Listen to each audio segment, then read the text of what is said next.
Hello, what's up mga kanoo? Isang magandang araw. Araw nga po pala ng linggo ngayon. So dahil weekend tayo po ay magko-connect sa nature. At bilang napag-usapan dito sa atin sa Team Sip Station, kasama ang ating mga staff at sinanay, tayo ngayon ay magbabalik dun sa atin naliguan na ilog sa Navait dito sa Barangay Bagtingon, Buenavista, Marinduque, na kung saan ang mga kasama ko nag-swimming before ay yung mga co-teachers ko at si Ma'am Principal sa Buenavista National High School. Napansin ko ngang malakas pala ang ragasa ng tubig ngayon at napakalinaw. Kaya medyo malayo yung napagparkinan namin ng mga sasakyan. Pero dahil sa napakagandang panahon at tirik na tirik ang araw, sakto. Kasi alam ko't sigurado akong napakalamig talaga ng tubig dito. Kami po ay mga badyaw, hindi po kami masamang tao.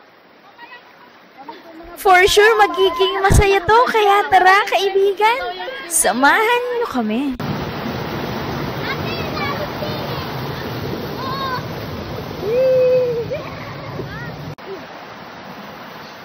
Ano experience mo sa pag-akyat sa Navait? Pagod. Mapagod. Yes. Ano may tubig doon ay malamig? Natatawa na lang ako, ma'am. Tanggal ang mga tabs sa mga tao-tao. Galing, ma'am. Diyan be, ang engkantan dyan ang usok. Yung may alamas ko.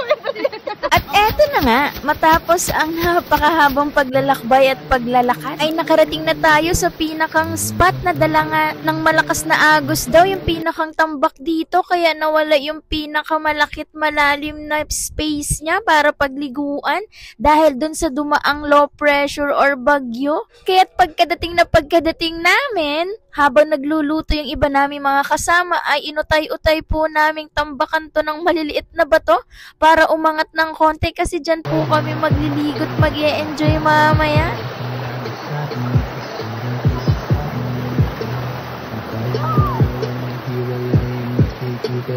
Talaga namang napakalinis at napakalinaw ng tubig dito. Bukod sa malamig ay masarap magtubog kasi tanggal ang init ng katawan, lalo na nung taktak ang pawis namin kanina. Halos maligo kami sa pawis sa sobrang haba ng aming nilakad.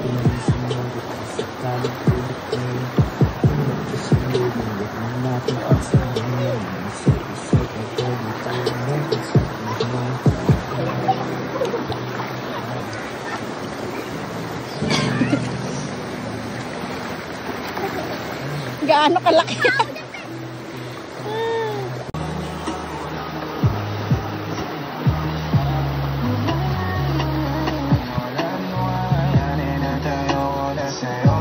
Halatang-halata mo nga sa ilog kapag hindi pa masyadong napupuntahan kasi maayos pa siya at malinis. Eto na nga't piniflex ko yung aming mga baon. Nagdala na nga kami dito ng aming ulam, merienda at kutkutin kasi hindi na kami nagluto sa bahay ng mga pagkain. Bali kanin na lang at dito na kami nagluto para mas mahaba yung oras po namin ng pagtitigil. Isa sa pinakamasarap na dala namin ay itong inihaw na saging na saba na minudmod sa star margarine at asukal na pula. Yan na nga yung pinaka naging almusal ko at amin nang sasalubungin dito yung almusal at tanghalian. Kaya kami na po ay nagsalo-salo sa aming mga dalang pang ulam at pang dessert. Napakasarap talaga kapag maraming baong pagkain at marami kayo nag-aagawan sa inyong baon.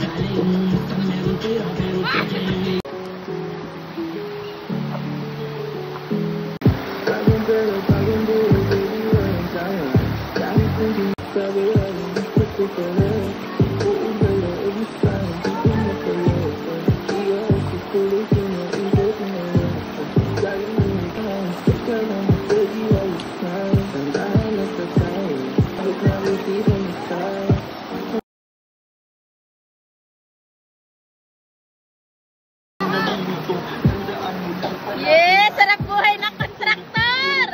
After ng flood control project! Sobrang sarap din pakinggan sa tenga yung tunog ng tubig, tunog ng mga ibon at hangin dito sa ilog at napakagandang tingnan ng kulay berdeng paligid kasi andito tayo sa malayo at isolated na lugar na malayo sa ingay ng bayan at mga tao. Isa rin talaga to para sa akin sa nakakahil at nakakawala ng depression. Syempre, makakatulong din to para mawala at mabilis gumaling yung ating mga sakit. Sa sobrang busy natin sa trabaho at sa buhay-buhay natin, kailangan din po natin ng break. Kaya laging sinasabing you should take a break. At ito na yung pinakamasarap na part ng break time na yon. Ganda.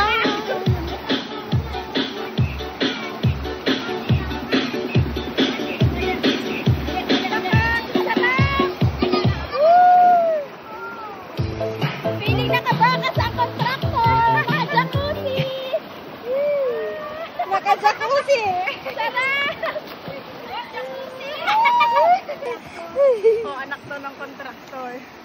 Sa sobrang lakas ng pressure ng tubig doon, para ako nasa jacuzzi at nakahanap din sila ng spot dito. Ang gandang tingnan kasi kapag inangat mo yung katawan mo, ay maaagos ka doon sa tubig. So nagsunod-sunod sila dyan at puro masasayang pangyayari na ang mga naganap sa mga sumunod na mga oras.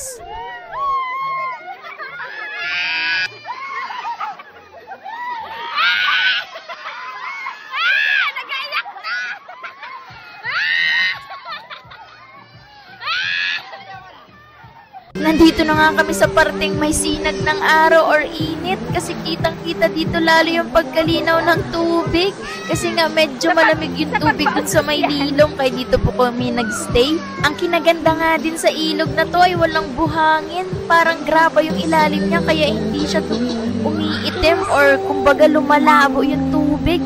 Tuloy-tuloy lang yung agos at napakalinaw, kitang-kita ko dito sa tubig na to. At isa pa sa advantage ay libre ang pagpunta dito, wala pang masyadong entrance kasi nasira nga yung kanilang ginawang parang sinadyang pool dito. Siguro kapag naayos na ulit nila ito, yung pinalawak na ulit at pinalalim ang liguan, ay magkakaroon na ulit ng entrance na 10 pesos para syempre dun sa tagabantay at tagapagpanatili na malinis ang lugar na to.